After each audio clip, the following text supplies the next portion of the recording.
Tonight, we are digging deeper into Governor Holcomb's plans for 2023. The governor wants to give police officers more money and wants to prioritize the health of Hoosiers.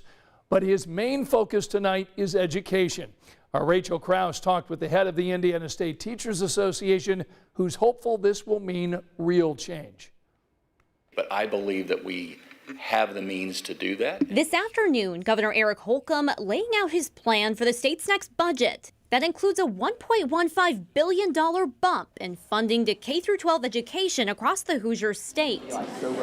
That increase, in part, earmarked toward giving Indiana's teachers a raise, upping the average teacher pay from $56,600 up to $60,000 a year. When I said 60,000, I mean at least 60,000. That's very dependent on the local bargaining units, but we believe with this north of $1 billion increase allows us to build on that progress that we've made over the last two budgets and get us there. A welcome surprise for educators across the state. The importance of competitive pay and our wage-related benefits are crucial in helping us turn back the tide of our teacher shortage.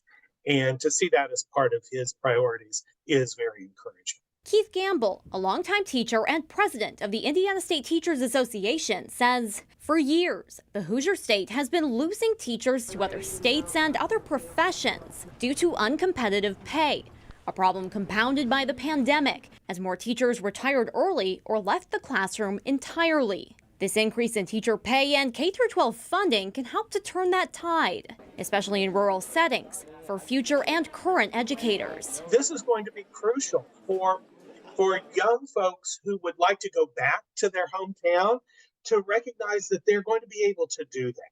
The governor's proposed $1 billion increase in K-12 funding would funnel an additional 6% into individual school districts in the first year and 2% in the second, and would finally have the state pick up the tab for textbooks in schools instead of parents, eliminating a big burden for families. Gamble says it's vital that districts use this influx of cash to improve education in the Hoosier state overall. But we have to be looking at the totality, the working conditions and the learning conditions of our students, and how we can help to improve the entire experience of school. But this funding is far from a done deal. It will be up to lawmakers to approve the next budget. But Gamble says he's hopeful these goals can soon become a reality in the classroom. So I hope they will all want to work collaboratively together and make sure that we're doing right by our Hoosier students and all of the educators. In Indianapolis, Rachel Krause, 13 News.